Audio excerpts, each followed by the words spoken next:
안녕하세요. 사연을 부탁해입니다. 오늘의 사연을 소개하겠습니다. 우리 부모님은 같은 의대를 졸업한 의사 부부였어요.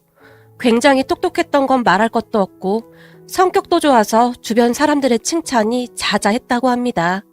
부모님 두 분 다 집안 형편이 넉넉하지 않았다고 하는데 그 어려운 환경 속에서 열심히 공부해서 의사가 됐다고 하니 두 분이 얼마나 열심히 공부를 했을지 짐작해 볼 뿐입니다. 그런 두 분은 해외로 의료 봉사도 자주 다니곤 했다는데요. 짧게는 10일부터 길게는 한 달가량도 다녔다고 합니다. 두 분은 봉사라는 것에 대해 굉장히 관심도 많았고 많은 사람들에게 도움을 주고자 노력을 했다고 했으니까요. 하지만 우리 외할머니는 그런 부모님을 가끔은 못마땅해 했다고 하는데요. 사실 그 먼 곳까지 봉사활동을 하러 가는 것이 걱정이 되었다는데 그곳이 아프리카 오지다 보니 무슨 일이 생길까 싶어 노심초사였던 거죠. 그리고 결국 그런 할머니의 걱정은 현실이 되었는데 그해 여름 봉사활동을 떠났던 부모님이 현지에서 교통사고가 났다는데 정말 허망하게도 두 분이 한날 한시에 세상을 떠나셨거든요. 그 바람에 두 집안이 난리가 난 것은 말할 것도 없었고요. 그때 제가 초등학교 저학년이었는데 제가 지금도 잊혀지지 않는 것이 부모님이 돌아가셨다는 것을 확인한 고모가 저를 양육하겠다고 했고 그 조건으로 부모님의 보험금을 가지고 갔답니다. 저를 양육한다는 조건이었으니 가족들 모두 그렇게 협의했다고 했으니까요. 그렇게 결국 고모가 저를 데리고 갔지만 얼마 안 가서 고모부의 사업 실패로 인해 집안이 풍비박산이 났어요. 그러니까 우리 부모님이 남겨놓은 재산과 보험금 등으로 고모부가 사업을 시작했다는데 그게 쫄딱 망한 거죠. 그 바람에 고모부의 구박이 시작되었는데 다시 생각해봐도 인간 같지도 않네요. 그 뒤 참다 더 이상 안 되겠다 싶어 제가 하나밖에 없는 이모에게 전화를 해서는 이모, 나 좀 데리고 가면 안 돼? 나 너무 힘들어. 라며 눈물을 쏟았고 제가 있는 곳으로 이모가 단숨에 찾아왔어요. 그렇게 저는 그날부터 이모와 살게 되었는데 이모가 고모에게 쫓아가서는 내가 윤지 데려갈 테니까 그런 줄 아세요. 그 많은 돈 다 가져가 놓고는 어떻게 이럴 수가 있어요? 당신들 천벌 받을 겁니다. 라며 고모 가족들을 노려봤지만 아니 우리가 안 키운다고 했어요? 지가 지발로 나간 거 아닙니까? 근데 왜 우리한테 와서 이러는 겁니까? 고모가 이모에게 오히려 소리까지 질러댔어요. 오죽했으면 나한테 전화를 했겠어요. 그 많은 돈 다 날려먹고 돈 떨어지니까 애한테 이딴 식으로 해? 이모가 제 짐을 챙겨서 그곳을 나와버렸는데 그때 당시 제 짐이 얼마 되지도 않더랍니다. 그렇게 한 손은 제 손을 붙들고 또 다른 한 손은 얼마 되지도 않는 제 짐을 들고 그곳을 나서던 이모가 벼락 맞을 인간들, 피를 나눈 형제가 어떻게 이럴 수가 있어. 평생을 봉사활동하면서 착하게 살면 뭐해. 자식은 이 모양이 됐는데 빌어먹을 세상 이라고 홀로 중얼거리다가는 착하게 살면 복 받는다며 봉사활동하러 간 사람들 그렇게 만들고 이게 지금 복 받는 겁니까? 라며 하늘을 향해 소리까지 질렀어요. 그런 이모를 보며 저도 같은 생각이었는데요. 세상은 착하게 살아도 아무 소용도 없구나 뭐 그런 생각만으로 가득했으니까요. 그렇게 저는 이모 집으로 가게 되었고 이모와 외할머니 그리고 이모 딸인 사촌 언니와 함께 살게 되었어요. 외할머니의 말에 의하면 이모가 우리 엄마보다 나이가 몇 살 더 많았는데 예전부터 그런 이모가 우리 엄마의 뒷바라지를 위해 닥치는 대로 일을 해서 돈을 벌었다고 했어요. 그 뒤 엄마는 정말 열심히 공부해서 결국엔 의사가 됐고 그 이후부터는 엄마가 이모 뒷바라지를 했다는데요. 이모가 결혼하고 나서 얼마 되지 않아 이혼 후 홀로 사촌 언니를 키우고 있었거든요. 하지만 부모님이 세상을 떠나고 이모가 외할머니까지 모시며 정말 힘들게 살고 있었어요. 그랬기에 그때 당시 저를 데려가겠다는 말을 차마 하지 못했다는데요. 한참 나중에 이모가 말하기를 내가 그때 어떻게든 널 데리고 간다고 했어야 해. 설마 너한테 그렇게 할 줄 내가 알기나 했겠니? 다 이 이모 잘못이다. 이모가 눈물을 흘렸어요. 이모는 그렇게 우리 가족의 가장이 되어 밤낮 없이 일을 했지만 우리의 형편은 나아지지 않았어요. 그러다 보니 외할머니도 소일거리를 찾아다녔는데요. 어느 날 학교가 끝나고 집에 돌아가던 길에 우연히 할머니와 마주쳤는데 할머니가 폐지를 줍고 있는 게 아니겠습니까? 그 모습을 보며 가슴이 쿵하고 내려앉았는데 평생 고생만 하시면서 우리 엄마를 의사까지 만들어놨다며 그렇게 좋아하던 할머니의 인생이 그렇게 안타까울 수가 없었어요. 그 모습에 제 눈에서 눈물이 멈추질 않았는데요. 제가 더 가슴 아팠던 것이 저를 보자마자 할머니가 너 네 이모한테 입도 뻥끗하지 마. 알겠니? 내가 움직일 수 있을 때 조금이라도 도움이 돼야 할 거 아니야. 그러니까 절대 말하면 안 된다. 라며 신신당부까지 하셨고 그 길거리에서 할머니와 제가 서로 손을 맞잡고 얼마나 울었는지 모르겠습니다. 그러던 어느 날 고등학교에 들어간 제가 아르바이트를 하겠다고 했지만 얘가 정신이 있어 없어? 네가 지금 그럴 시간이 어딨어? 다른 애들은 비싼 과외에다 학원에다 난리인데 네가 지금 제정신이야? 이모가 펄쩍펄쩍 뛰면서 저를 나무랐어요. 공부는 해서 뭐해? 엄마 아빠처럼 의사가 되면 뭐하냐고. 지금 우리 사는 꼴 좀 봐. 이모는 잠도 잘 못 자서 눈이 맨날 시뻘겋게 되어 있고 할머니는 할머니대로 고생하고 계신데 그런데 이런 상황에 무슨 공부냐고. 이모, 공부도 상황에 맞는 사람이 하는 거야. 그러니까 내가 하고 싶은 대로 할 거야. 돈도 없는데 대학은 가서 뭐 하냐고. 제가 처음으로 이모에게 소리까지 지르며 대들었는데 제 말을 듣던 이모가 갑자기 주저앉아 눈물을 뚝뚝 흘렸어요. 윤지야, 이모 말 잘 들어. 이 가난에서 벗어나는 길은 공부밖에 없어. 네 부모님은 운이 나빴던 것뿐이야. 네가 이모를 도와주는 방법은 열심히 공부해서 장학금을 받는 것뿐이야. 이모가 이렇게 부탁할게. 제발 엇나가지 말고 열심히 공부하자.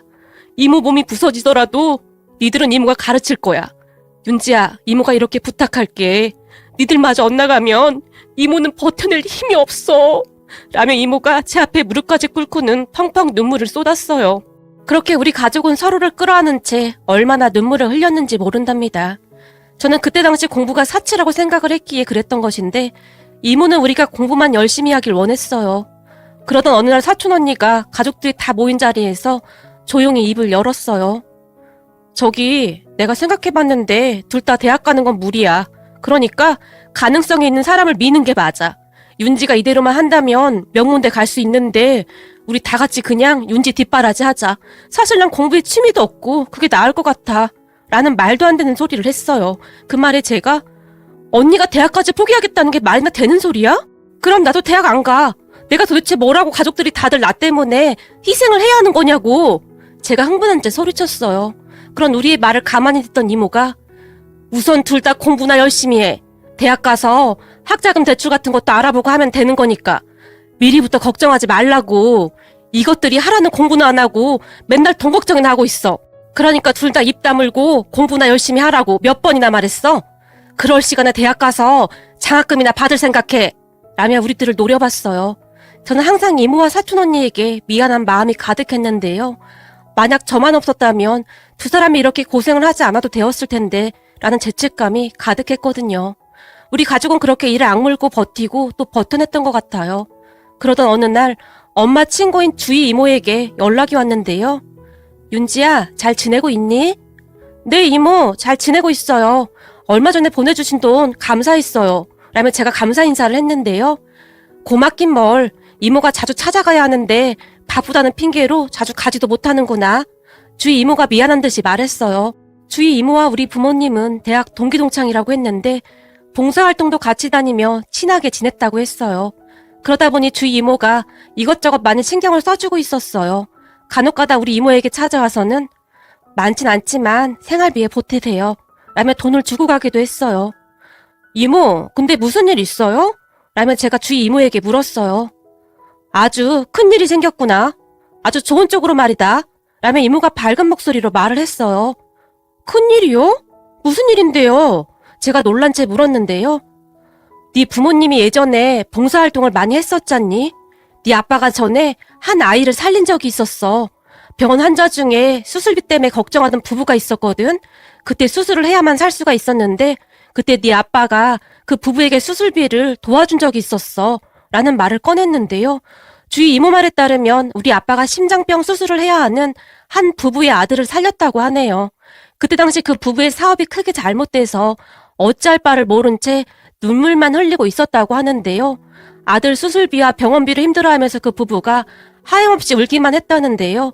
그 가족들을 위해서 아빠가 도움을 줄 수 있는 심장병 수술 재단도 알아봐주고 병원비 일부는 아빠가 사비로 직접 지원해줬다고 하는데요. 그때 당시 아빠가 그렇게 지원을 해준 사람이 한둘이 아니었다고 했어요. 그렇게 그 부부 아들은 무사히 수술을 마쳤고 얼마 뒤에 좋은 모습으로 퇴원을 할 수 있었다고 합니다. 아빠의 도움을 받은 그 부부가 우리 아빠에게 무릎까지 꿇고는 제가 이 은혜 절대 잊지 않겠습니다. 무슨 일 있어도 제가 제기해서 반드시 선생님 찾아오겠습니다. 라며 한동안 눈물만 흘렸다는데요.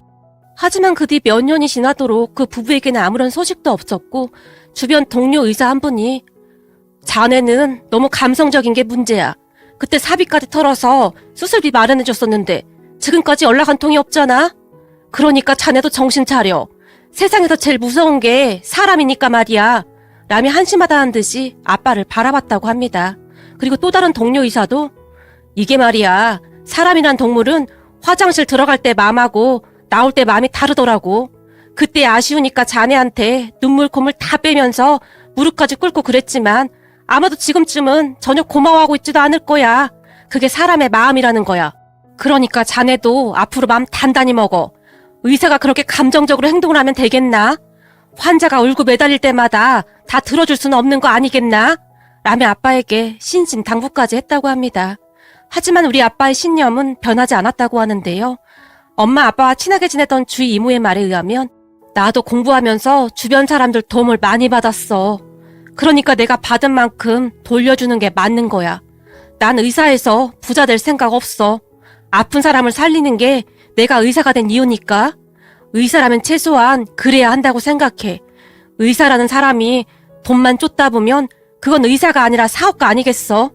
그리고 난 그 아이가 건강에 숨을 쉬고 있다면 더 이상 바랄 게 없어. 뭔가 대가를 바라고 한 일이 아니었어. 라고 아빠가 말을 했다는데 그런 아빠의 신념은 항상 확고했다고 합니다. 그랬으니 의사가 됐음에도 아빠는 항상 돈이 많지 않았다고 하네요. 그렇게 세월이 지나도록 연락 한 번 없던 그 부부가 우리 아빠를 수소문하고 다니다가는 우리 아빠가 돌아가셨다는 소식을 듣게 되었다는데요. 네 아빠하고 연락이 안 되니까 어렵게 나한테 연락이 왔더구나. 내가 그 부부가 남긴 번호로 연락해봤는데 널 무척이나 만나고 싶어 하더구나. 라며 주위 이모가 잠시 한숨을 쉬었는데요. 계속되는 주위 이모의 말에 의하면 우리 아빠를 찾아다니던 그분들이 우리 아빠가 딸만 남겨둔 채 세상을 떠났다는 이야기를 듣고 저를 수소문했다는데요. 그런 주위 이모의 말에 네? 저를요? 제가 놀란 채 되물었는데요. 그래, 생각해봐라. 그때 당시 네 아빠가 아니었다면 그 부부 아들은 어떻게 됐을지 아무도 모르는 일이잖아. 근데 네 아빠 덕분에 새 생명을 얻은 거잖니? 꼭 보답하고 싶다고 하는구나. 세상이 이렇게 따뜻한 거야. 그게 벌써 한참 지난 일인데 세상에나 그 은혜를 잊지 않고 찾아오다니 말이야. 이래서 사람은 착하게 살아야 하는 거야. 주위 이모가 감동 어린 목소리로 말했어요. 그렇게 며칠 후 저는 이모와 함께 그분들을 만나러 갔고 우리가 카페로 들어서자마자 그분들이 벌떡 일어났어요. 그리고는 우리에게 급히 달려오다시피 하더니 김영석 의사 선생님 따님이시군요. 한눈에 알아봤습니다. 눈이 선생님 눈과 똑같습니다. 선하다 못해 티 하나 없이 맑은 그 눈이 아주 똑같습니다. 더 빨리 찾아왔어야 했는데 너무 늦게 와서 죄송합니다. 그동안 성공하려고 이를 악물고 살았어요. 이제야 살만해서 찾아왔는데 우리가 너무 늦게 왔습니다. 라며 두 분이 눈물을 뚝뚝 흘렸어요. 우리가 그런 두 분을 모시고 자리에 가서 앉았는데요. 선생님 아니었다면 우리 준호는 지금쯤 이 세상 사람이 아니었을 겁니다. 그때 우리는 우리 준호가 심장병 수술을 받아야 한다고 해서 혼비백산에 있었어요. 하필이면 그의 폭우가 내려서 산사태가 났는데 우리 공장의 형체도 알아볼 수 없게 되었어요. 그 바람에 사업이 쫄딱 망하기 직전이었거든요. 돈 빌린 것도 많았는데 준호 수술비까지 어찌할 방도가 없었어요. 제게 그날 있었던 이야기를 자세하게 해줬어요. 그날 그렇게 수술 이야기를 통보받은 두 분이 복도 한 구석에서 한참 동안을 부둥켜 안고 울고 있었다는데 그때 마침 우리 아빠가 그곳을 지나가다가 두 분을 보게 되었고 아니 준호 아버님 어머님 아니십니까? 조금 있으면 준호 수술도 해야 하는데 이렇게 약한 모습 보이시면 안 됩니다. 엄마 아빠가 강하게 마음먹고 준호를 응원해 주셔야죠. 수술은 잘 될 테니 아무 걱정하지 마십시오. 라며 두 분을 달랬다고 합니다. 그리고 그 순간 아빠의 말을 듣던 준호 아버님이 못난 애비 때문에 수술도 못 시키게 생겼습니다. 이번에 폭우로 산사태가 나서 우리 공장에 난리가 났어요. 지금 빚이 천지라 대출을 더 이상 받을 수도 없고 친척들도 다 나몰라라 하고 있습니다. 애비가 돼서 자식도 제대로 못 지키는 무능한 애비네요.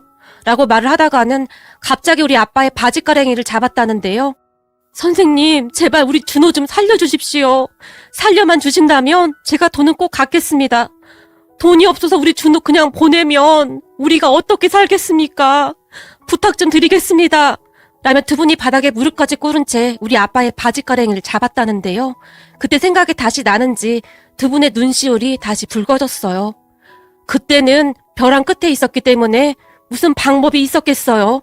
오직 자식만 살리고 보자 그 생각뿐이었어요. 그때 우리는 그보다 더한 것도 할 수 있었습니다. 그랬는데 김영석 선생님이 그런 제 손을 잡고는 일으켜 세워주시더니 준호 아버님 어머님 일어나십시오. 제가 도움이 될 수 있는지 한번 알아보겠습니다.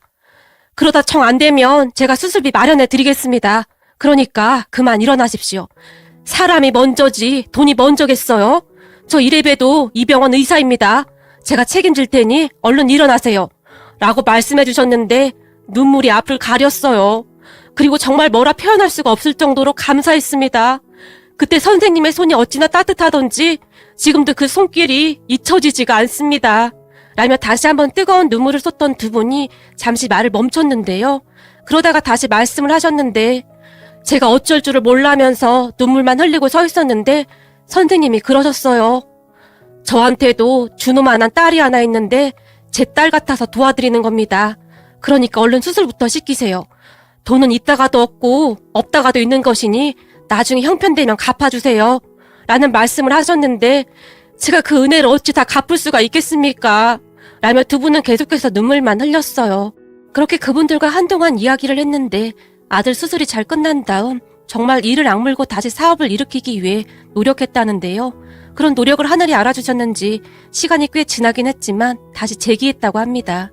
다행히 그동안 신뢰가 나쁘지 않았던지라 여러 거래처에서 많은 도움을 주셨다고 합니다. 그때 의사 선생님을 만난 게 행운이었는지 다행히 그때부터 일이 술술 풀렸어요.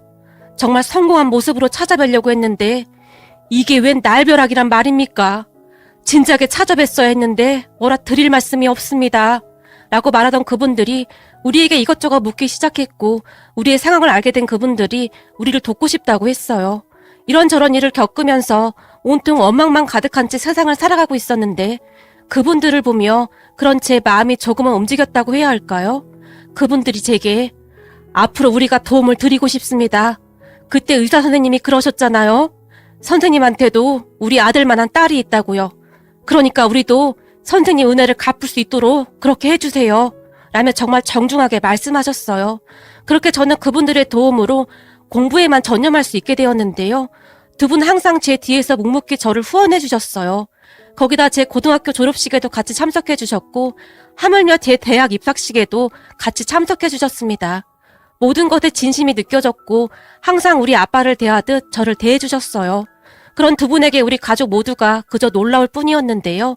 특히나 우리 할머니가 그놈의 봉사활동한다고 그렇게 뭐라고 했었는데 그리 착하게 살더니만 결국 자식이 그 복을 받는구나.